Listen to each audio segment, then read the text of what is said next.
नमस्कार, आप देख रहे हैं बिहार एक्सप्रेस और मैं हूं आपके साथ पूजा अग्रवाल। बुलेटिन की शुरुआत करेंगे, लेकिन उससे पहले नजर इस वक्त की हेडलाइंस पर।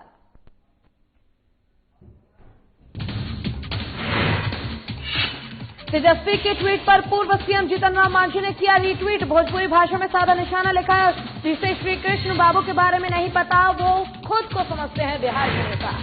तेजस्वी के ट्वीट पर बीजेपी का पलटवार। पूर्व मंत्री नीरज कुमार बोले, अज्ञानता ने मचाया भीषण तांडव, बिहार के महापुरुषों को क्या जाने राजनीतिक पर्यटक। बिहार के पहले मुख्यमंत्री श्री कृष्ण सिंह की पहली पुण्यतिथि पर ट्वीट कर घिरे तेजस्वी। श्री कृष्ण सिंह की जगह अनुग्रह नारायण सिंह की लगाई फोटो, डिप्टी सीएम ने बोला हमला। कल पेश होने वाले बजट पर बिहार के डिप्टी सीएम तारकिशोर प्रसाद बोले, बिहार सहित देश के लिए बेहतर होगा बजट, भारत को आगे ले जाने वाला होगा बजट।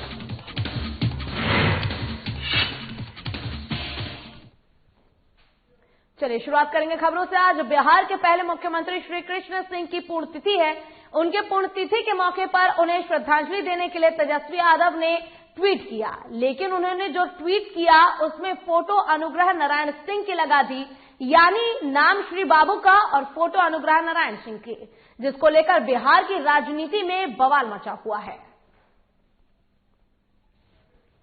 बता दें कि तेजस्वी यादव ने एक ट्वीट किया है और आज बिहार के पहले मुख्यमंत्री श्री कृष्ण सिंह की पुण्यतिथि है, जिसको लेकर ये ट्वीट उन्होंने किया है और उनके पुण्यतिथि के मौके पर उन्हें श्रद्धांजलि देने के लिए तेजस्वी यादव ने ये ट्वीट किया, लेकिन उन्होंने जो ट्वीट किया उसमें फोटो अनुग्रह नारायण सिंह की लगा दी, यानी नाम श्री बाबू का और फोटो अनुग्रह नारायण सिंह की, जिसको लेकर बिहार की राजनीति में बवाल मचा हुआ है। और आपको बता दें कि आज मुख्यमंत्री जो पहले बिहार के मुख्यमंत्री थे श्री कृष्ण सिंह, उनकी पुण्यतिथि है, जिसको लेकर तेजस्वी यादव ने एक ट्वीट किया और जिस ट्वीट को उन्होंने किया है उसमें उन्होंने फोटो जो है वो अनुग्रह नारायण सिंह की लगा दी है और उनका जो ट्वीट था वो बिहार के पहले मुख्यमंत्री श्री कृष्ण जी की पुण्यतिथि पर उन्हें श्रद्धांजलि देने के लिए था, जिसको लेकर अब जो राजनीतिक गलियारे हैं उसमें हलचल मच चुका है और बिहार की राजनीति एक बार फिर से गर्मा चुकी है। और तेजस्वी यादव के ट्वीट पर पूर्व सीएम जीतन राम मांझी ने रीट्वीट किया है। उन्होंने लिखा है कि हाय देखिए, अब जेकरा ई नहीं पता कि श्री कृष्ण बाबू कौन है, वो खुद को बिहार का नेता बूझने लगे हैं। तेजस्वी बाबू, अगर आपको बिहार विभूतियों का जानकारी नहीं है तो हम आपको सबका फोटो भेज देते हैं, आगे तो फोटो देखकर ही कुछ चीची कीजिएगा, भद पिटवा लीही से लड़का। ऐसा कहते हुए जीतन राम मांझी ने रिट्वीट किया है तेजस्वी यादव के ट्वीट को लेकर।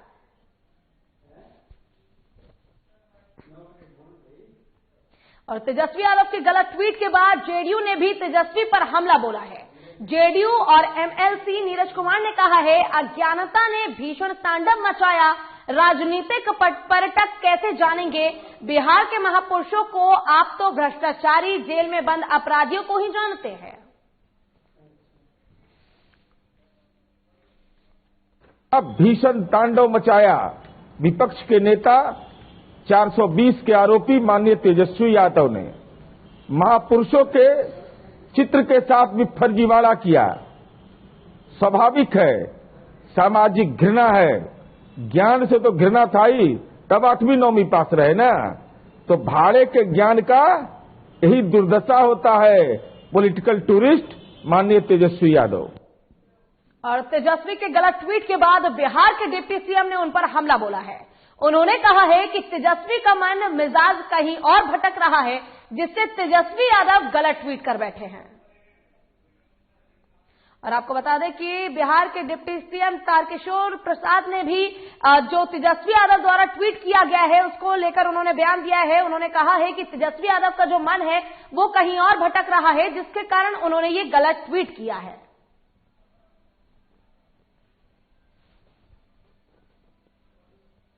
मिजाज कहीं और भटक रहा है, वो सत्ता के लिए भटक रहा है। उनका जो मन है वो सत्ता को खोज रहा है। तो इस तरह की गलतियां तो हो सकती है, लेकिन उस पर मैं कोई टिप्पणी नहीं करूंगा। कभी कभी किसी से भी भूल हो सकती है, लेकिन उनका मन कहाँ भटक रहा है ये आप अच्छी तरह जानते हैं। का मन मिजाज कहीं और भटक रहा है, वो और कल पेश होने वाले आम बजट पर बिहार के उप मुख्यमंत्री तारकिशोर प्रसाद ने अपनी प्रतिक्रिया दी है। उन्होंने कहा है कि निश्चित रूप से जो आम बजट है बिहार सहित पूरे देश के लिए बेहतर होगा। जिस तरह कोरोना काल में आर्थिक रूप से अलग उथल पथल मच चुकी है और लोगों को हमारे प्रधानमंत्री ने मदद पहुंचाई है, कल का बजट बिहार और भारत को आगे ले जाने वाला बजट होगा। बता दें कि बिहार के डिप्टी सीएम तारकिशोर प्रसाद ने कल पेश होने वाले बजट सत्र को लेकर बयान दिया है और उन्होंने कहा है कि निश्चित रूप से कल जो आम बजट आना है, पेश होना है, वो कहीं न कहीं बिहार और पूरे देश के लिए काफी ज्यादा फायदेमंद होगा, लाभकारी होगा। जिस तरह कोरोना काल में आर्थिक रूप से अलग थलग पड़ गए लोगों को हमारे प्रधानमंत्री नरेंद्र मोदी ने मदद की थी, सहायता पहुंचाई थी, ऐसे में अब जो बजट पेश होगा उससे न केवल बिहार का फायदा होगा बल्कि पूरे देश को उससे फायदा जरूर मिलेगा। और ऐसा कहते हुए बजट सत्र को लेकर बिहार के डिप्टी सीएम तारकिशोर प्रसाद ने अपनी प्रतिक्रिया दी है। पूरे देश के लिए बेहतर होगा। हमारी सरकार हमेशा जन कल्याणकारी कार्यों को लगातार कर रही है। आपने देखा कि कोविड-19 में भी हमारे प्रधानमंत्री जी ने किस तरह से समाज के ऐसे तबके को जो कहीं न कहीं रोजी रोटी से कोविड-19 के कारण अलग थलग हो गया था, उसके घर तक अनाज पहुंचाने का काम किए। कल का बजट बिहार और भारत को आगे ले जाने वाला बजट होगा। और 19 फरवरी से शुरू होने वाले बिहार मंडल के बजट सत्र के दौरान नीतीश सरकार किसानों के सवाल पर घिरने वाली है। विपक्ष ने इसके लिए रणनीति बनाना शुरू कर दिया है और भाकपा माले के राष्ट्रीय महासचिव दीपांकर भट्टाचार्य ने आज नेता प्रतिपक्ष तेजस्वी यादव से मुलाकात की। इस मुलाकात के दौरान दोनों नेताओं ने इस बात पर चर्चा की कि आखिर नीतीश सरकार को कैसे विधानसभा सत्र के दौरान घेरा जाए। दीपांकर भट्टाचार्य ने तेजस्वी से मुलाकात के बाद कहा कि 2006 में बिहार के अंदर एपीएमसी एक्ट खत्म किया गया था और नीतीश सरकार में सबसे पहले बिहार के किसानों को दुर्दशा में धकेल दिया गया था, लेकिन अब वक्त संघर्ष का है, लिहाजा नीतीश कुमार की सरकार को घेरने के लिए हम विधानसभा में भी रणनीति बनाकर काम करेंगे। दीपांकर भट्टाचार्य ने आगे कहा कि आम बजट से बिहार को कुछ ज्यादा नहीं मिलने वाला है क्योंकि वाकई देश की अर्थव्यवस्था कोरोना काल के बाद पटरी पर नहीं है। प्रधानमंत्री नरेंद्र मोदी किसानों से बात करने और एक फोन पर उपलब्ध होने की बात कहते हैं, लेकिन उसके बावजूद किसानों के ऊपर लाठियां बरसाई जा रही है। दीपांकर ने कहा कि किसानों की समस्या का हल होना चाहिए, न कि उन्हें सियासत में फंसाया जाना चाहिए। बिहार में आंदोलन को कैसे और विस्तार दिया जाए और विधानसभा का जो भी सत्र आएगा उसमें बिहार के किसानों के मुद्दे, मुझे लगता है कि सरकार को, क्योंकि बिहार में सबसे पहले इन्होंने एपीएमसी को खत्म किया और उसका परिणाम बिहार के किसानों को भुगतना पड़ा। सबसे कम खरीद बिहार में होती है, सबसे कम कीमत बिहार के किसानों से मिलती है। आगे भी क्या संघर्ष जारी रहने वाला है? बिल्कुल बिल्कुल बिल्कुल ये फैलेगा और पूरे बिहार भर में अभी चलेगा। एक तरफ किसान आंदोलन करने वाले हैं, कल देश का बजट भी आना है, तो इस समय क्या लगता है प्रधानमंत्री कुछ कहेंगे या सिर्फ कह रहे हैं कि वार्तालाप होगी? अभी भी क्या लगता है कि वार्तालाप होगी बोल रहे हैं, दूसरी तरफ किसानों पर हमला कर रहे हैं। उन्होंने कहा कि एक फोन की सिर्फ दूरी है। यही तुम कह रहे हैं कि प्रधानमंत्री ये जो झूठ बोल रहे हैं ये नौटंकी की बात नहीं है। आप अगर कह रहे हैं कि एक फोन कॉल की दूरी है और दरवाजे खुले हैं तो ये बात करने का तो तरीका नहीं है कि सारे किसान नेताओं के खिलाफ आप पूरे झूठे मुकदमे लाद दो। और समस्तीपुर में कानून व्यवस्था पर सवाल उठाते हुए एलजेपी के जिला मीडिया प्रभारी सहनगर अध्यक्ष उमाशंकर मिश्रा ने कहा है कि जिले में पुलिस प्रशासन के संरक्षण में अवैध शराब और सट्टा का कारोबार चल रहा है। पूरे जिले में अपराधियों का बोलबाला है और प्रशासन के लोग कुंभ्रमणी निंद्रा में सोए हुए हैं। और एलजेपी नेता ने नगर कार्यालय में आयोजित प्रेस कॉन्फ्रेंस में कहा है कि अपराधी दिन दहाड़े हत्या, लूट और बलात्कार कर निकल जाते हैं और प्रशासन कुछ नहीं कर पाता है। उन्होंने कहा कि शहर के हर गली मोहल्ले में खुले आम चल रहे सट्टे जुआ और गली गली बिक रही अवैध शराब, आए दिन हो रही लूट, चोरी और गोली चलने की घटनाएं हो रही हैं, जिसके लिए पुलिस प्रशासन जिम्मेदार है। शहीद भाई को आमंत्रित कर मैं एक प्रेस कॉन्फ्रेंस का जो आयोजन किए हैं, ये सरकार के जिला प्रशासन के विरुद्ध में समस्तीपुर जिले में भारी पैमाने पर लॉटरी और दारू का कारोबार चल रहा है। पुलिस के संरक्षण में, जिला प्रशासन के संरक्षण में, और वरीय पदाधिकारी कुंभकर्णी नींद में सोए हुए हैं। कौन ऐसा गली है, कौन ऐसा मोहल्ला है जहां शराब का होम डिलीवरी नहीं चल रहा? शाम हो, देखिए सड़कों पर भी आपको एक से एक पियक्कर घूमते हुए मिलेंगे। फोन कीजिए, दारू जहां कहिए वहां पहुंचा दिया जाता है। लॉटरी भारी पैमाने पर चल रहा है। लॉकडाउन के वजह से लोग गरीब में अभी भूखमरी का कगार है, फिर भी ये जो लॉटरी के माध्यम से और गरीबी और बेरोजगारी बढ़ गया है। और पटना के बाढ़ में जिस तरह एक जीआरपी के दरोगा को गोली मार दी गई, उस पर डिप्टी सीएम तारकिशोर प्रसाद ने अपनी प्रतिक्रिया दी है। उन्होंने कहा है कि हमारी सरकार में अपराधियों को संरक्षण नहीं दिया जाता है। हमारी सरकार और पुलिस महकमा लगातार अपराध को रोकने के लिए लगातार प्रयास कर रही है। जो अपराधी इस तरह के अपराध पर अंजाम दे रहे हैं वो जल्द गिरफ्तार होंगे और स्पीडी ट्रायल के माध्यम से उन्हें जल्द सजा मिलेगी।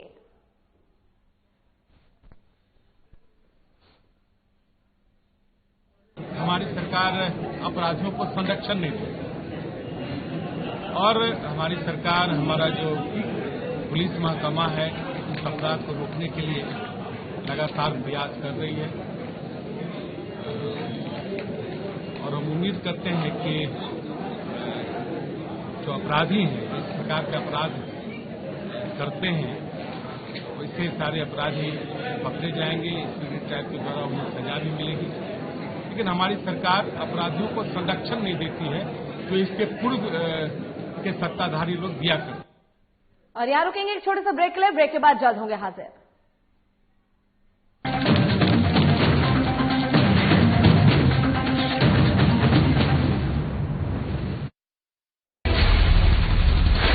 बिहार झारखंड के साथ देश दुनिया की हर बड़ी खबर देखिए फटाफट अंदाज में शाम 7:30 बजे। खबरें सुपरफास्ट सिर्फ साधना प्लस पर।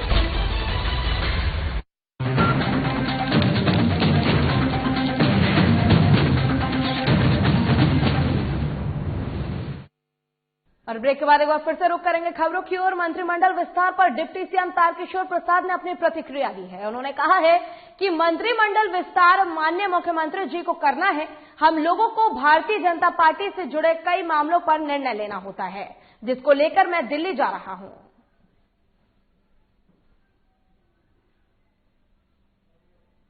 विस्तार माननीय मुख्यमंत्री जी को करना है और हम सब नियमित रूप से भारतीय जनता पार्टी से जुड़े कई विषयों पर केंद्रीय नेतृत्व से, राष्ट्रीय नेतृत्व से विमर्श करना पड़ता है और कई हमारे कार्यक्रम होते हैं जिस पर उनका मार्गदर्शन लेना होता है। उसी दृष्टि से हम सब दिल्ली जा रहे हैं। और पटना में अंतर्राष्ट्रीय वैश्य महासम्मेलन का आयोजन किया गया। इस कार्यक्रम में बिहार के डिप्टी सीएम तारकिशोर प्रसाद सहित एनडीए गठबंधन के कई विधायक मौजूद थे। इस दौरान बिहार के विकास में वैश्य समाज की भूमिका पर बात की गई और साथ ही वैश्य समाज के लोगों को सम्मानित भी किया गया।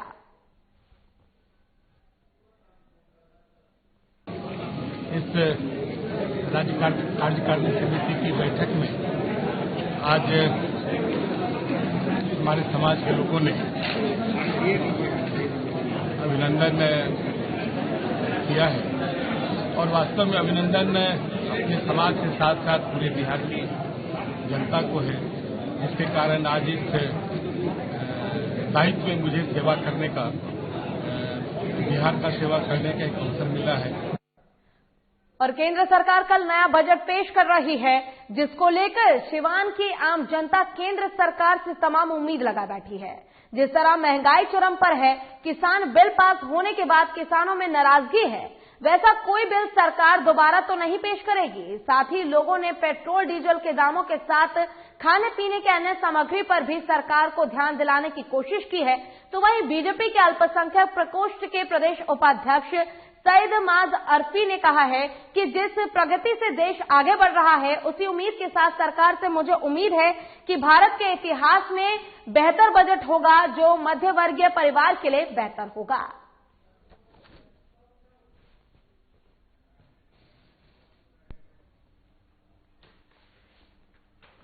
ये अभी जो कल बजट पेश होने जा रहा है, तो आम आदमी के लिए हम लोग सोच रहे हैं कि जितना इजी रहेगा बेटर रहेगा। और अभी तो फिलहाल देखिए हमारा सरसों तेल, चीनी, दाल वगैरह वगैरह जो है काफी हाई रेट पे जा रहा है। अब हम सरकार से वो यही उम्मीद करेंगे कि अभी जो बजट पेश हो रहा है, तो आम आदमी को ध्यान में रखते हुए इस बजट को पेश किया जाए। देश आगे बढ़ रहा है। निश्चित तौर पे हमारे प्रधानमंत्री और वित्त मंत्री जी जो कल बजट पेश करेंगी, वो बिल्कुल भी भारत के इतिहास में बहुत ही अच्छा बजट होगा। और क्योंकि मध्यवर्गीय जो परिवार है उनका इसमें खासा ख्याल रखा जाएगा, और मध्यवर्गीय परिवार को और जो नीचे लोग हैं उन लोगों के लिए विशेष हमारी सरकार इसमें बजट में उन लोगों के लिए सुविधा लाएगी। हम लोग केंद्र सरकार से खुश हैं। बजट जो रख रही है उसमें बस हम लोग को यही विनती है केंद्र सरकार से, जो डीजल पेट्रोल का दाम महंगा हो रहा है उसको थोड़ा कम करे, और बाकी हम लोग खुश हैं। रोजगार को किस तरह से रोजगार को लेके बस वही थोड़ा सा है, बट कोरोना काल है, इसकी वजह से ये भी अगर चला जाएगा तो नॉर्मल हो जाएगा सब कुछ। बाकी केंद्र सरकार से हम लोग खुश हैं। देखिए, केंद्र सरकार से मैं मांग करता हूँ कि वो देश हित में बजट पेश करे। जिस तरह किसान बिल पास हुआ और पूरे 2-3 स्टेट के लोग और पूरे देश के किसान उस पर मर्माहित है, दुखित है, उस तरह का बिल न पास हो जाए इस बार कि देश भर की जनता उग्र हो जाए। हम मांग करते हैं भारत के प्रधानमंत्री और वित्त मंत्री सीतारमण जी से कि वो देश हित में बजट पेश करे और किसान के हित में बजट पेश करने का काम करें। और कोर्ट के आदेश पर प्रशासन ने अवैध कब्जा हटाया है। खबर खगड़िया जिले के पसराहा थाना क्षेत्र की है, जहां स्वतंत्रता सेनानी बलदेव दास द्वारा पास से प्रशासन ने कोर्ट के आदेश के बाद जेसीबी की मदद से अवैध अतिक्रमण को हटाने की कोशिश की गई। और आपको बता दें कि प्रशासन ने कोर्ट के आदेश के बाद जेसीबी की मदद से अवैध अतिक्रमण को हटाया है। और कुछ महीने पहले डीएम के आदेश पर भारी संख्या में पुलिस बल की मौजूदगी में बुलडोजर चलाकर 1 दर्जन से अधिक घरों को हटाया गया था, जिसमें कई पक्के मकान भी शामिल थे। वहीं हाल के कुछ दिनों में फिर से लोगों ने अस्थायी घर बनाकर जमीन को अतिक्रमित कर लिया गया था। मामले में कोर्ट का आदेश मिलने पर गोगरी सीओ रविंद्र नाथ और पसराहा थाना अध्यक्ष की मौजूदगी में फिर से अतिक्रमण मुक्त कराया गया। मौके पर गोगरी सीओ ने कहा कि जमीन पर अवैध रूप से अतिक्रमण करने वालों के खिलाफ कानूनी कार्रवाई की जाएगी।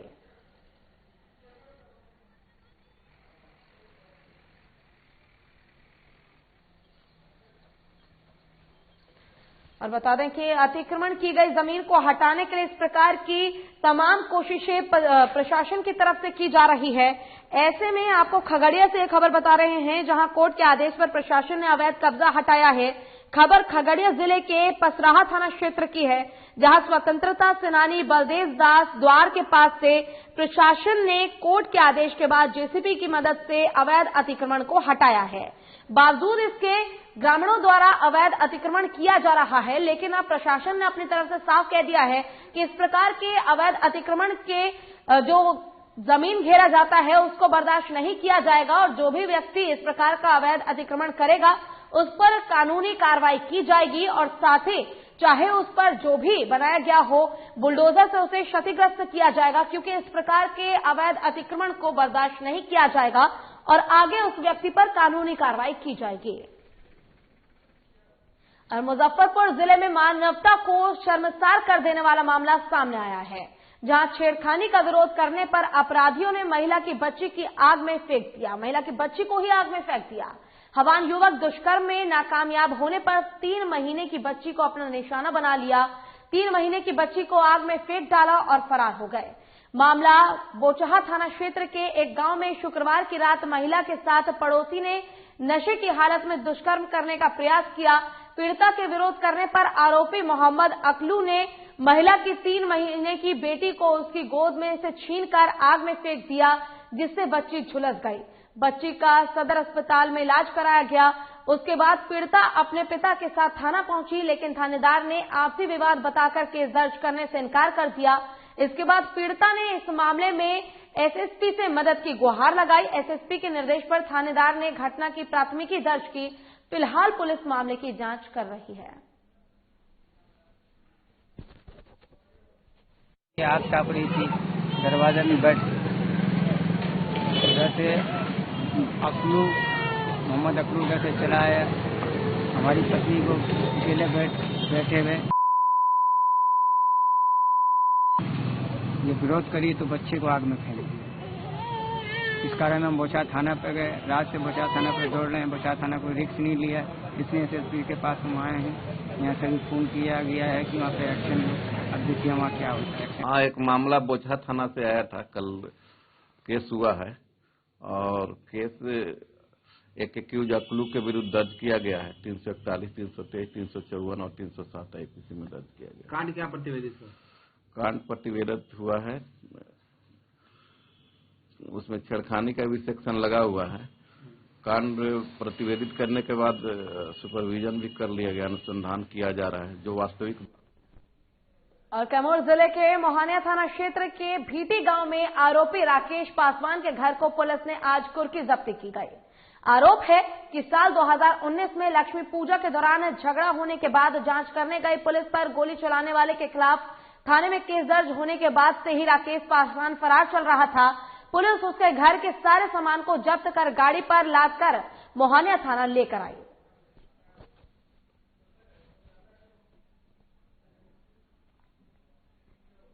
और समस्तीपुर के नगर थाना के ठीक सामने दिन दहाड़े हुई 4 लाख की लूट मामले का पुलिस ने खुलासा किया है। पकड़े गए अपराधी के पास से लूट के 27,000 रुपए, मास्टर की फर्जी से मोबाइल और चोरी की बाइक बरामद की गई है।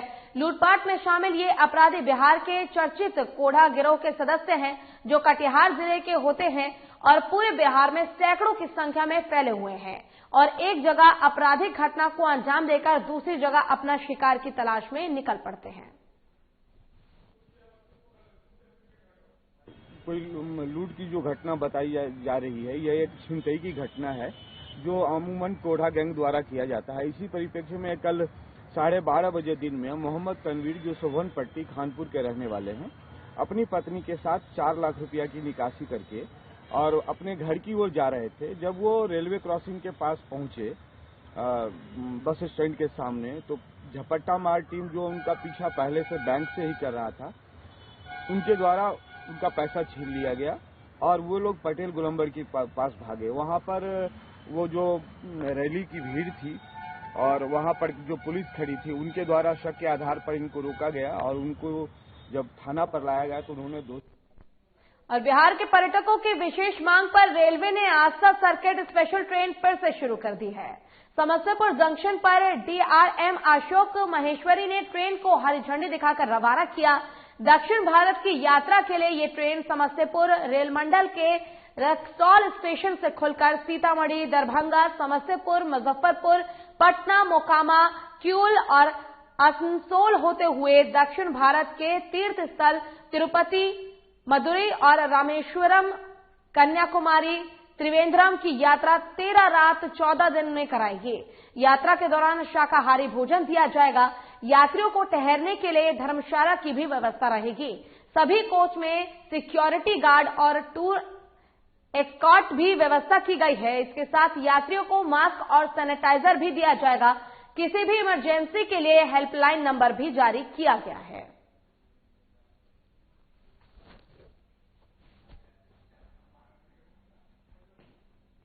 द्वारा जा रहे हैं और बहुत सस्ते में, बहुत अच्छे सुविधा में खाना पीना, नाश्ता पानी, सुरक्षा, सप्लाई, मास्क वगैरह सब कुछ मिला है। इसलिए बहुत बहुत धन्यवाद हम रेलवे को देते हैं और बहुत ही सस्ता यात्रा, ये लगभग 700 तीर्थयात्री हम लोग इस ट्रेन से यात्रा करेंगे और 14 दिन का यात्रा है। भगवान से कृपा करते हैं आनंदमयी सुखमय यात्रा संपन्न हो। यहाँ 100 यात्री आप लोगों का 305 यात्री जो है यहाँ पे आज बोर्ड करेंगे।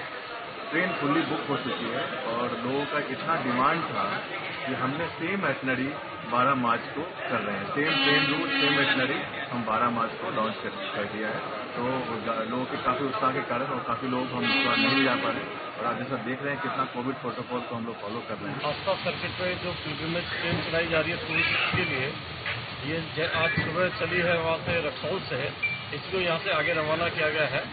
और ये यहाँ के समस्तीपुर से 105 यात्री चढ़े, जिनमें काफी जोश और उत्साह था और उनको यह सेवा काफी पसंद आई है। और इसी रुचि और रुझान को देखते हुए IRCTC ने जैसा कि बताया 12 मार्च को एक और ऐसी आस्था सर्किट ट्रेन नंबर 2 चालू करने जा रहे हैं और उसमें मेरा आप लोगों से यह गुजारिश है कि उसकी पूर्ण पब्लिसिटी करें ताकि अधिक से अधिक लोगों को इसका फायदा मिल सके। और बिहार शरीफ के कागजी मोहल्ला स्थित पुराने डाक बंगला की जमीन पर 4 करोड़ 19 लाख की लागत से जिला परिषद पंचायत संशोधन केंद्र बनाया जाएगा। इसके लिए प्रशासनिक स्वीकृति भी मिल गई है। शनिवार को जिला पंचायत संसाधन केंद्र भवन का जिला परिषद अध्यक्ष तनुजा कुमारी और DDC राकेश कुमार ने शिलान्यास किया। जिला परिषद अध्यक्ष ने बताया कि पंचम वित्त अनुदान की राशि से भवन का निर्माण कराया जाएगा। उन्होंने बताया कि भवन ग्राउंड लेवल से लेकर 2nd फ्लोर तक होगा और इसके निर्माण होते ही यहां पर जिला परिषद के तमाम पदाधिकारी अपने चैम्बर में बैठकर काम का समाधान करेंगे। जिला परिषद के साथ तमाम सदस्यों के बैठने के लिए भी बड़ा हॉल का निर्माण किया जाएगा। ये संसाधन आने वाले समय में पंचायत प्रतिनिधियों के लिए एक बेहतर सौगात होगा।